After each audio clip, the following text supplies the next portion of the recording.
Los Angeles, known for its iconic landmarks like the Hollywood sign, the Walk of Fame, its vibrant cultures, beaches, and diverse neighborhoods. From movie stars to electric guitars, swimming pools, and fancy cars, a metropolis that is rich in culture. This city is also known for its influential fashion, music, its rich diversity, and the cuisines of the world and its famous restaurants. Boasting a Mediterranean forecast year-round, you will find its residents partaking in outdoor activities such as weightlifting, skating, shooting hoops, jogging, and bicycling.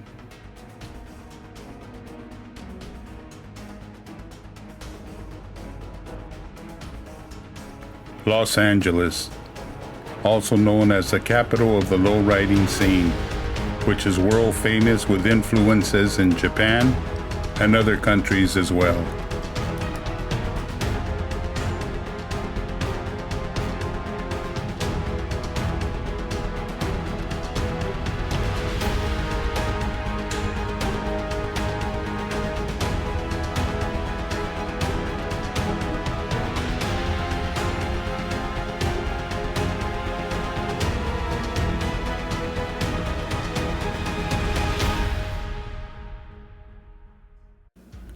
The story that I am about to tell you is from the time period of 2000 and extends to 2007 in regards to the lifestyle and attitude of those living here in the county of Los Angeles and associated with what is now known as the American Bully.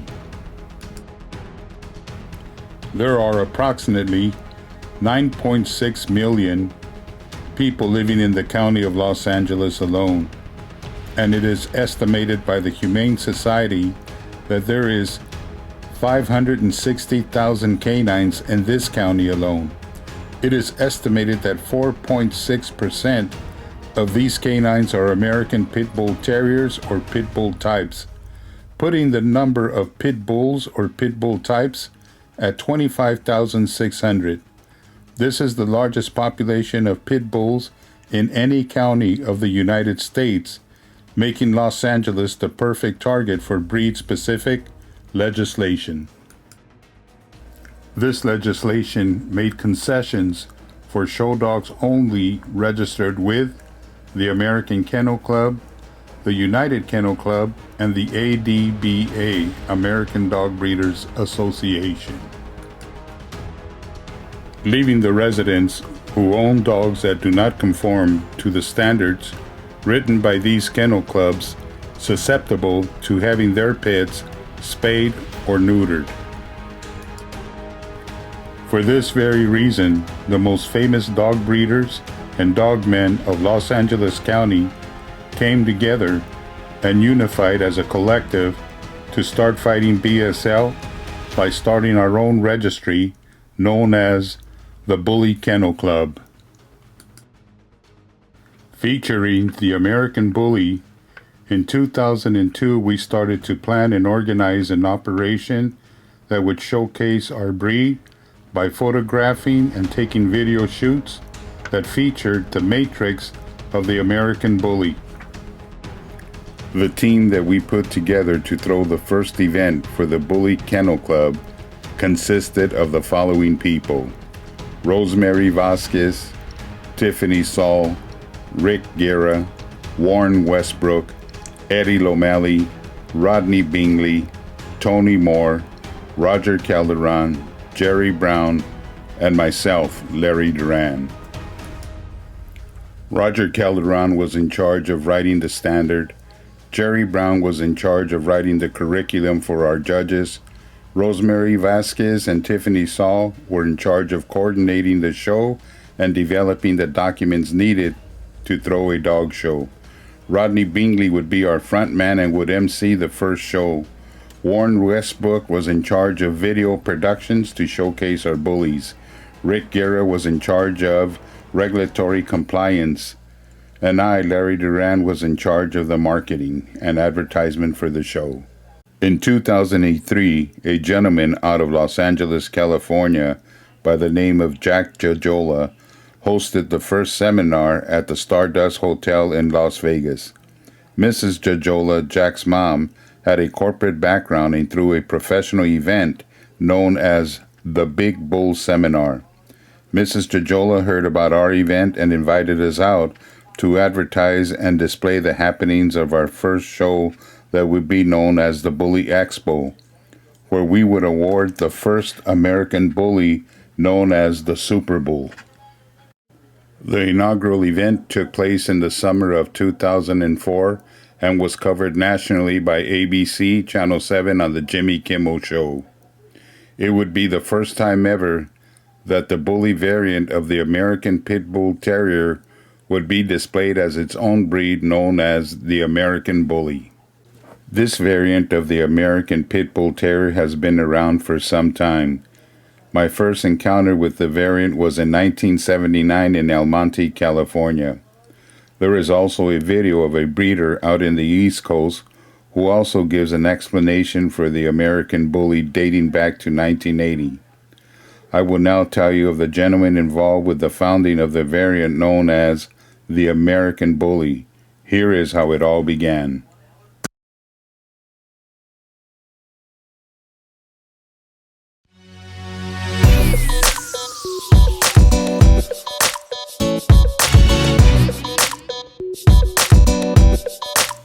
This is Big Boy of the great Do Good Kennels, owner Warren Westbrook.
Camacho of Do Good Kennels.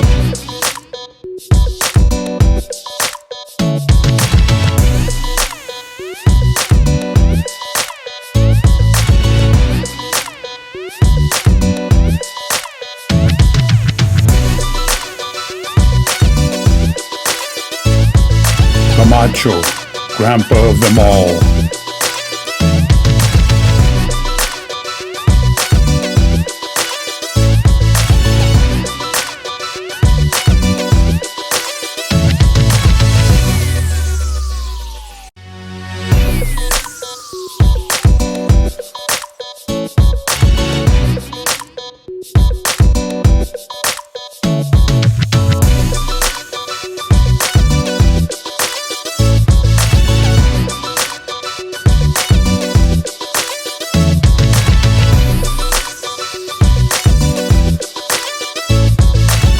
This is an original American Bully and lived a total of 17 years of greatness.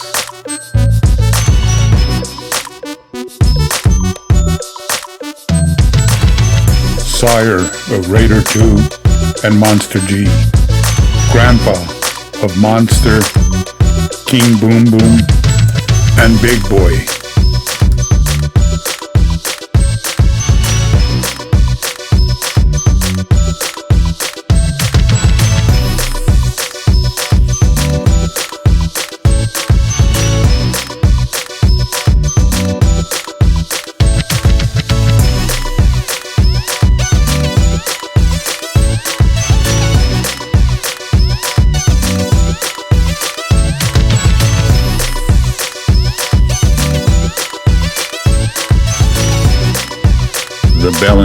burns dogs are evident. They can run loose in the streets without going after dogs, cats, or other people, and are friendly with children.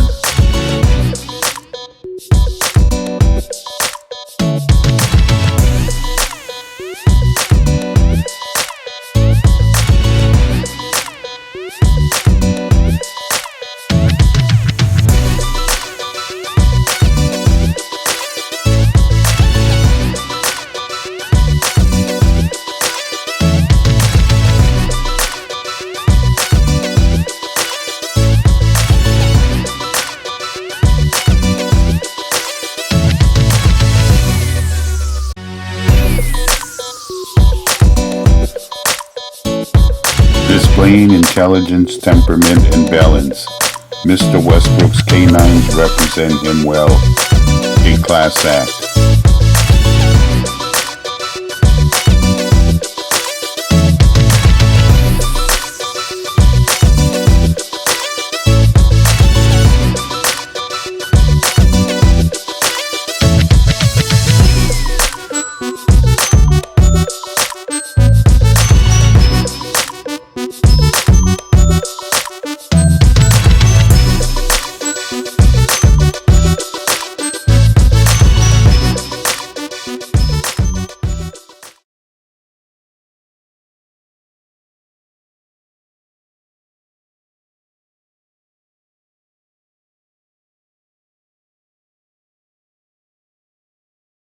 Line Kennels. Blue Line Kennels. Blue Line. Ain't no in betweens, cut clean. Blue Line Kennels. Smokey, Ghost Rider, rest in peace. Jalisco and Outlaw. What up, Eddie? Miles Davis, Tony Moore, Pro Luciano. Get him, get him. Pro Luciano, man, I'm sicker than a Pavo dog foaming from the mouth that you wouldn't put your hands on. You play the backfield, homie, I'm hands on. If you ride with Blue Line, you gotta get your smash on. Get your ride on, homie, throw them dubs up. Get your ride on, homie, throw them dubs up. Get your ride on, homie, throw them dubs up. I'm in a Cadillac with a pit and a snub tuck. That's how we do it over here on the west side. My dog head, man, is bigger than your rim size. We keep it real, y'all fools are shady. While your dog drew from the mouth and look lazy. After this song, a lot of kennels gon' hate me, but I don't give a damn, y'all could kiss my ass. Keep that mixed shit in your own backyard, or the next song I'll say your name and pull your whole car, bitch. Yeah, you know what I learned since I was a kid, when I was young. Yeah, you know what it is? Swag and nut. Hey, problem, get on their heels, man. Fuck barking, I'm biting. Kush feel tight. Stay on top my cake like icing. Dog a nigga bout it. Crip blue pit in my two-door, other pit red nose like Rudolph. Leave me, the West Coast needs me, and all of my dogs too. Blowing chronic fucking doggy style, bumping dog food. My dog show will dog you. Go ahead and click up the 4-5 a barker, turn your Tahoe to a pickup. Blue Line, bitch, what? Terrace instrumentals. Your bitch look good, she probably been up in my Kennel. Gotta bring a nigga back like a rental. All dogs go to heaven, R.I.P. Jalisco. Yeah, my nigga Eddie, Pro, Terra Smart. They got the real pits if you want something real. You know how you can find us? You go to bluelinekennels.us and ride it out. Cut the bullshit, man. Might as well go get you a German Shepherd, man. You dig? Beat it.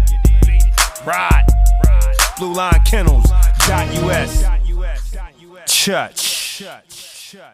What up, though? You watching Beats and Bullies TV with Terrence and Eddie. You know what's up. The hood with me, I got the hood with me. Dumb Cooter, Link Kidder, get robbing over here. We the headbangers like the Hit Squad. All pro with the raw flow. Shake up the audience like Mike Vick walking in the dog show. Like Giraffe Dick standing tall over y'all. Hanging with killers like suspenders on overalls. Cracking bottles, swinging and naming hollows for niggas in solitary confinement to the gang. Yo, what's up? Kicking it right here with Terrence and Eddie. Beats and Bullies. Stay G'd up, out to get my green up. Blue Chevy cut, bagging money like a brink truck. Yelling to the lead, slanging sticks like Sheila E. Bad bitch on my side, ass like Alicia Keys. Feel the breeze, double tie, Nikki, please. On a 110 with my dickies to my knees. I roll my good up in my khakis, throw my hood up, keep it OG. I'm Eddie from Line Kennels, and I'm right here at the Line Army.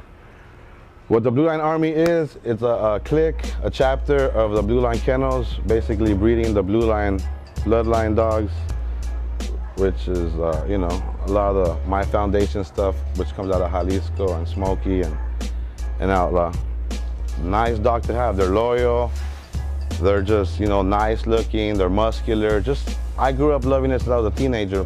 You know, I was never into the fighting style of it. I was more into like the show style of it back then.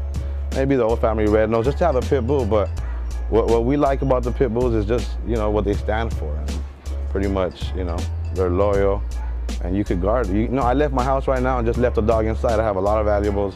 I don't even trust an alarm. I trust my dogs to do their work, and that's why we kind of stick to this, to protect the family and to protect the home, which they're good at. A lot of people are into that little pocket style right now. I get phone calls here and again and be like, hey, what is this pocket? What, you know, it's just a smaller version of a pit bull. But, you know, there's some people out there just freaking them out a little too much where they shouldn't be, and we don't really agree with that. That's why we started our own bloodline, to kind of preserve what we think it should be nowadays, you know. Still being a good spokesman for the original pit bull, and then keeping it bully to keep up with times, because, you know, times change, dogs change, but we want to keep them as close as we can to the original looking dog. You know, so some other kennels really don't influence that much. They just want a certain pedigree in their dog, or they want this crazy, freaky dog, which is good if that floats your boat, but we do something different. The bully for us is, you know, something different. We took from the Gray line, we took from the Razor's Edge, we took from the Gotti line, we took from the Royal Bloodline, we took from the Ruffian, and we just took from the old family red nose and we combined it. And we combined it into what I think I have right now, which is American Bully that works, that has the original traits. The style of dog we're breeding, if you look at it, you look at a Razor's Edge, you look at a Gotti, you look at a Remy, and you look at a Blue Line, you can definitely tell the different traits each bloodline has.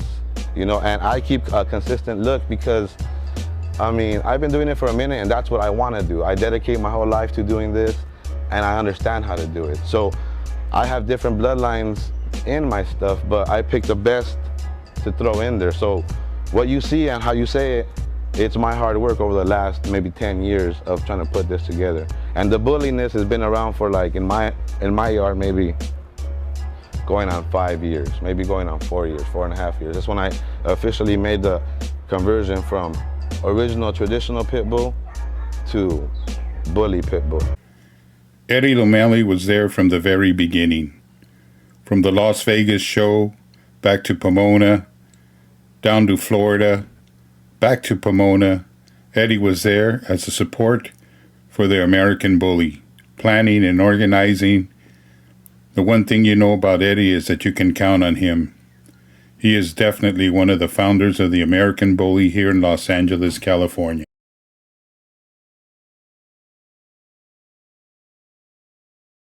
Hi. Could you introduce yourself to the people? My name's Ellen Kennedy, and I'm the owner of Mine and Sledge Kennel. Could you talk about the early stages of the American Bully?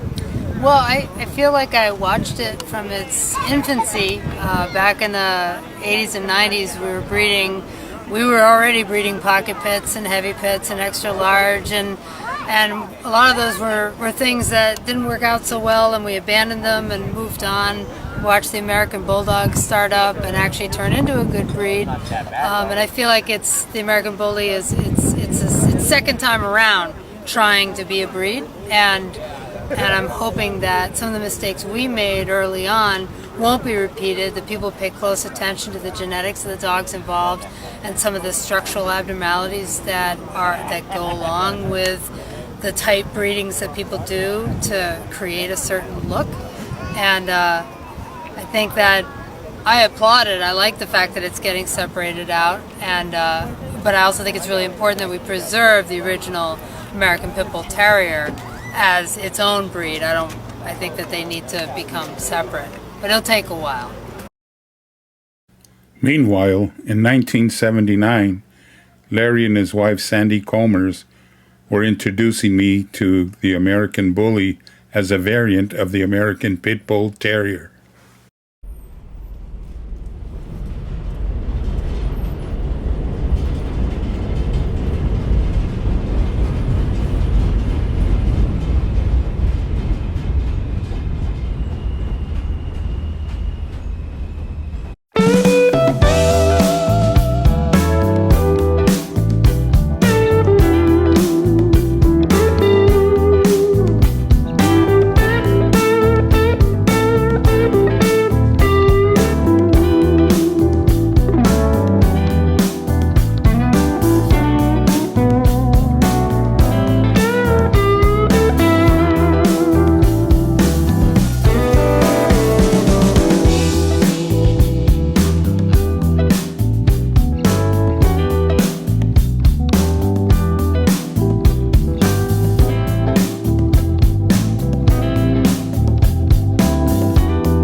no one greater than the Raider.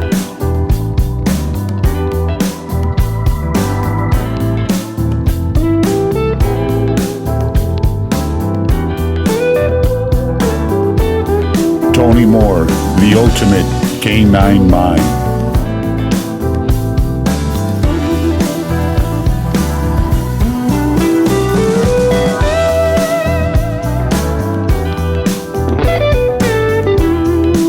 Tony Moore's dogs had a job to do to protect and serve.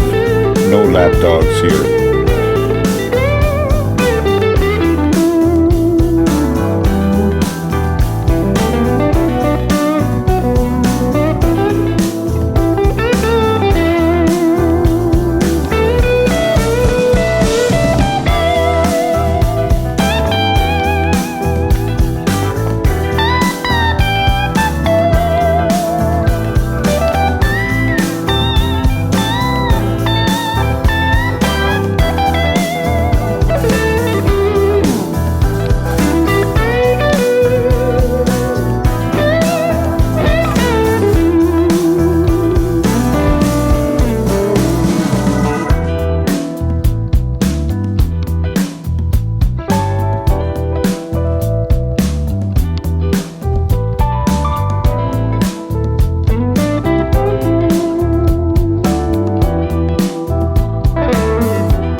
In 2004, the BKC threw its first show featuring the American Bully.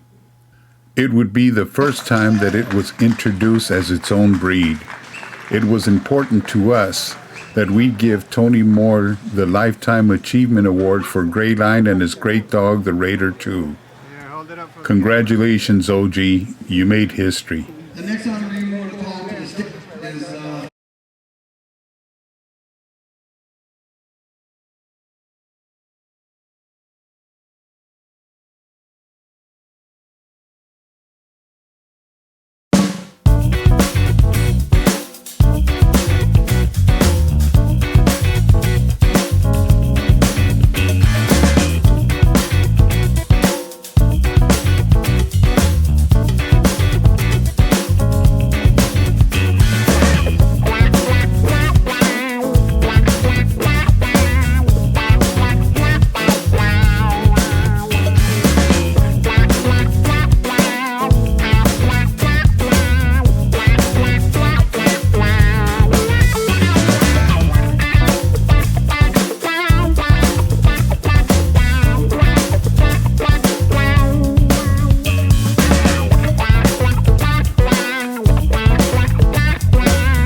Back to the Larry Durant days when you really started putting shows together. What was the concept behind that? What was the reason behind it? For the breed to get the recognition that it needed to get, you know, for people to understand that there were some people doing other things with pit bulls besides fighting.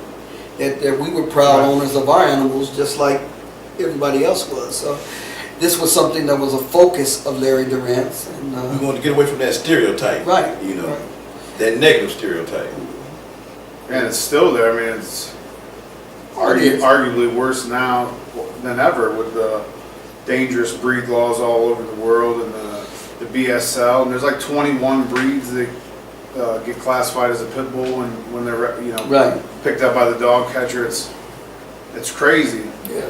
And, well, a lot of that's picked up and promoted by the AKC. You know, a lot of that is because, you know, here these guys are, you know, they look like what they would refer to. These guys look like hoodlums and they got these dangerous dogs. Let's curtail it now by doing this. Enjoy the clip.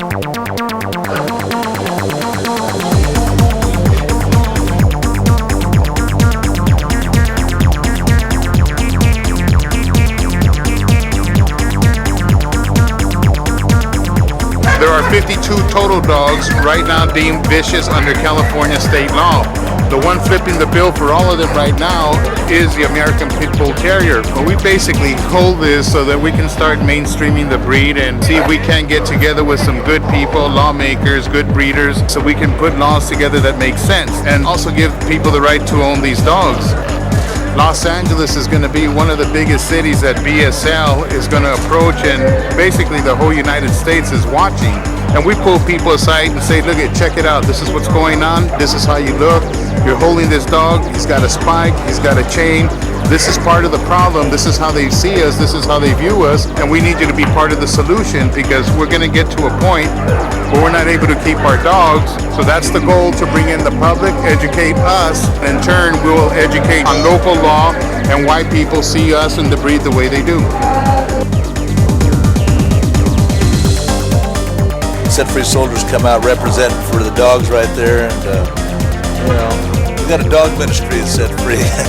You know, Set Free is a ministry I started in 1982. Came out of state prison. I was into drugs, violence, and gave my life to the Lord. And it's for people that don't fit into the mainstream type of church. And that's why we like the pit bull lifestyle dogs, because the people are more our people, down home people, appreciate their dogs, and not into poodles or any of that kind of stuff. And it's all part of our motorcycle lifestyle, having one of these dogs, you know, getting them trained up, making them obedient, behaving like we like our women to be, you know.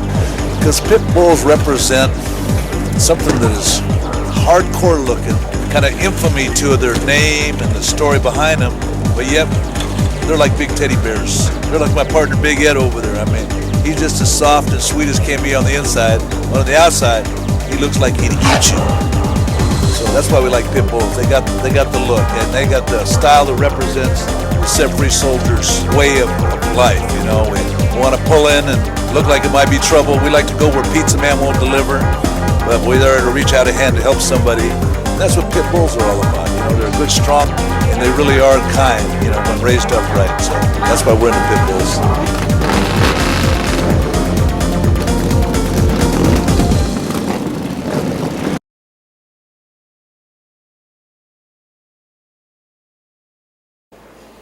So, you know, we came up under you though, boy, you know what I'm saying? That's cool, but we have to talk about what's happening now. We have to talk about who's doing it now, you know. That's what I was saying before you start with the questions. I just want to say, for the people listening to the audio, we're sitting here with you know, one of the founders of the American Bully breed, Mr.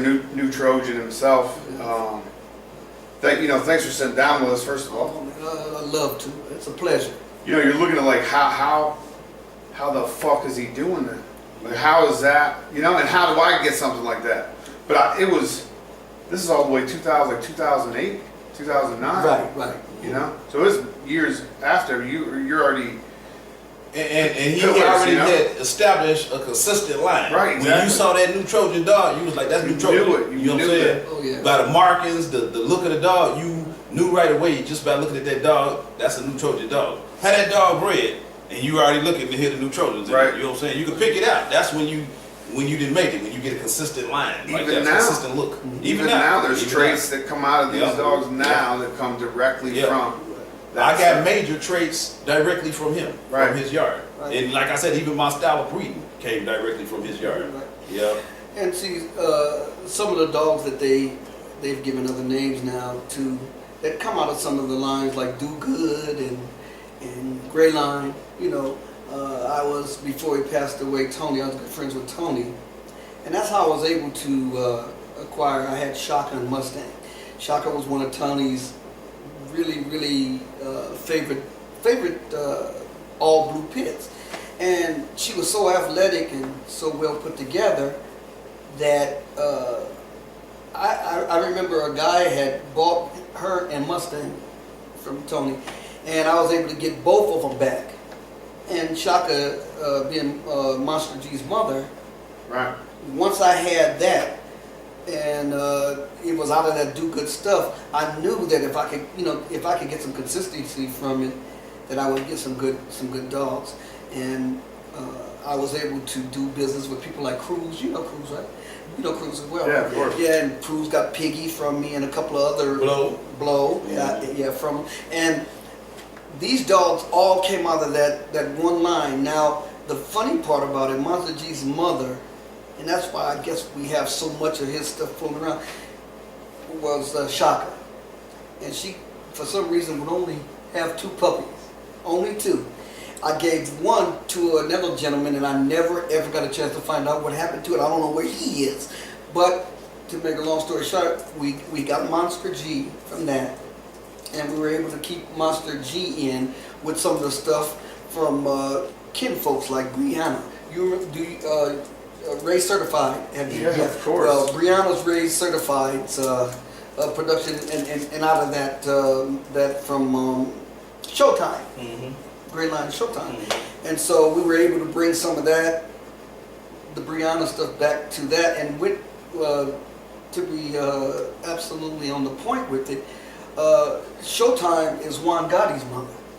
Mm-hmm. Okay, so we were able to take some of that and put with Monster G, and get some good stuff like the Rolex stuff and different stuff like that. That's Dre OG Gray Line. Right, OG Gray Line, the beginning of it. OG Gray Line. Right. Yeah. So, You remember Monster, right? yeah, Monster was nice too. He actually tell him how you save Monster. Yeah, Saved them. Yeah, saved them. Yeah, Richard had bred Juan Gotti to a female he had, and when he bred her to that female, she was giving birth, and the dog was Monster was breached.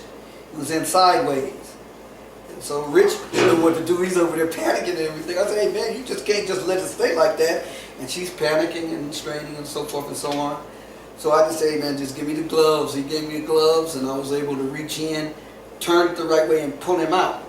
And when we got him out, he came out with one other one that didn't quite make it, but Monster did.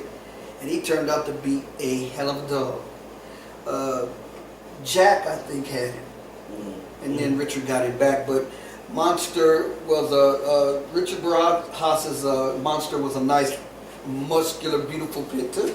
Yeah, I mean that's. But he was a real dog. You remember Richard used to chase us out that damn house? Oh, He didn't yeah. try to, but Monster chased us out. We go in Richard's house, He would bite. and Richard come through, hold him, and man, you would get out there, you just be flat out the front door. Like, nah, hell no, Rich, you can't hold that dog. Monster come in pulling, he wants you. You know what I'm saying? Yeah. All that Tonka stuff, that Rock and Ruby, all that stuff come off of that Monster G and Rainer. That come off of his stuff. Yep, Rainer. Yeah. Mr. Pink, De Niro, all that stuff was off of his stuff. You know, it's loads of dogs that was new Trojan stuff. Oh yeah, Pink Champel too. No, yeah, Pink Champel. Pink Champel right here. Yeah, so her too. Yeah. She came. She's a Monster G daughter. Mm-hmm. Well, she's a granddaughter. She's well, not a boom boom. You're right. That's what I meant. She's not a boom. You're right. Right. Right. Boom boom. Yep. That was another dog. The bone that, because I never seen shit like that. Yeah. When you see Gotti, and Gotti was impressive, but he didn't have that bone like that. No, Gotti was more up and out. He was long. He's kind of long, but Monster had. Monster did. Right. So it went back, and he picked some of that up from back, because it's usually 3/4 from each side. So he picked up some of that and was really muscular and really well put together. Right. Better than his father. Better than his father. So. And that's I've as soon as I seen the bone that King Boom Boom had, El Rey Boom Boom had, it was like I've been chasing. Like I want that since that day. You know what I mean? So probably why my stuff has bone now. You know why people come to me for that shit is probably because of staring at that dog for hours and hours. It's crazy. When Dave and I first hooked up and Dave flew out, he was able to go over some of the championships with him and that he had gotten through showing knuckles. And then when he seen Monster G and some of the dogs, we got together and I made a deal with him. I got Raina from Dave Wilson. So bringing that together with Monster G, we were able to produce a lot of the other dogs like Piggy and, like you said, Blow and so forth and so on. I had Cookie. Cookie too, yes. So Dave began to get into it, and Dave was really basically at that time AKC, UKC. He was into the shows, and at that time I think Dave was married to Jenny, and Jenny was into the show. She was a judge, as a matter of fact. So when he started to make the transformation and stuff like that, I really liked some of the dogs that he had that were beginning to look just a little bit bully, smaller heads, but nice bodies. So I was able to take Raina and start putting him with some of my stuff, like Monster G and we stayed in Rolex. Some of the stuff out of Rolex we had put with another dog that he had named China that really made some really nice puppies too. So he sent you Leilani. Leilani, yeah. So you took some of Dave's stuff because you liked the bodies, wanted to add a little more, but you knew the heads behind your stuff would help. Right. Counterbalance the stuff. Right. And make it, and you get some and correctness, because if you notice when they first started with bullies, a lot of them really had some weird back ends, and some of them had some really bold front ends. And when you look at how good they look to you, they really weren't workers then, because the bone structure was so bad that running and pulling and jumping, that wasn't going to be happening. So we had to try to get as much over to the body that a lot of the staffs had, but then still try to get the head, because here's this nice body with this narrow head, and a lot of them out there now are like that too. We just wanted to make sure that wasn't going to be. Yeah, it's like that shit's come back to the front right now. A lot of nice bodies, but narrow heads, terrier style heads. That was. For the people that were really serious, we knew how we wanted to do, who we wanted to do it with, and what to expect of it to come out. Right. Just thinking back during that scene during that time, who were like some of the major breeders during that time? Just speaking for example, with Tony Moore, how important was he to the startup? Tony Moore was extremely important to it. Do Good Kennels with Warren Westbrook was very, very important to it. Again, like I said, after Ray Certified got Brianna from Tony Moore, he became an integral part as well. But he still got it from Tony Moore, So, and at that time, Certified's in a lot of shit too, up and down. And there was a lady judge for UKC where Tony got Showtime from. And when he brought Showtime in, if you would look at Showtime, you would have never thought that she would be producing these type of things. Real narrow head and kind of tall and wiry. Not low to the ground and just tall and wiry. But I remember that picture that they used over. She didn't really seem like that. Well, if you would have seen Shaka and Mustang, you would have been like, oh my God, yeah, because Shaka looked like a boy, just like a big boy. But this was one of her offspring. So why do you think you see a lot of the OG breeders really get out of it now? a lot of things are changing now. You know, there a lot of this pocket pit stuff and watering them down with that. I mean, to me, it really has adjusted the way a lot of people look at it now. You know, you look at this dog that can barely breathe and walks funny and, you know, doesn't really display any real physique at all. And people are looking at that and saying, is this what I'm going to get? And that's what makes so important, what Kevin's doing and a lot of you guys are doing, is to stay true to what we've got. Because that's why a lot of people are turning away. They're turning away from it now because of that. You know, I met Tony actually, and then the first time, you know, I couldn't get any kind of reactions out of him at all. He wouldn't do anything, you know. But I did meet with Warren, and we got together with Camacho and did a breeding. And when we got together with Camacho and did the breeding, you know, Warren was good friends with Tony.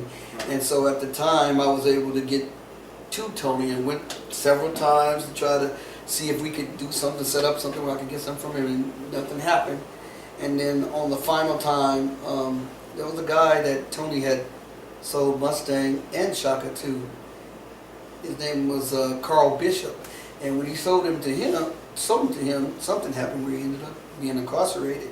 And I was able to get both. And when he found out I had both of them, he opened way up because they had come out of his yard. So, you know, we were able to do some things from that point on.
It has been reported that there is a Gotti sighting over Los Angeles, California.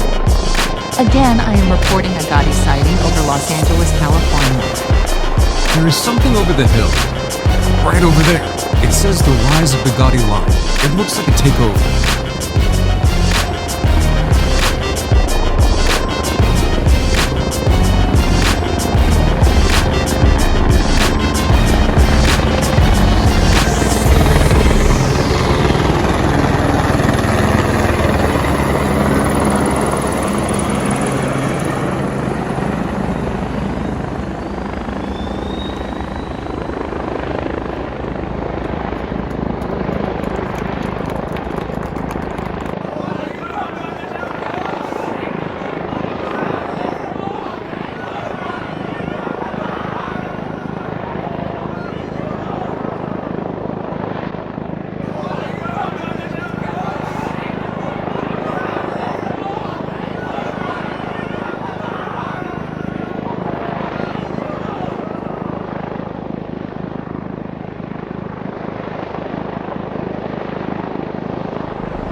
coming down the hill, oh shit.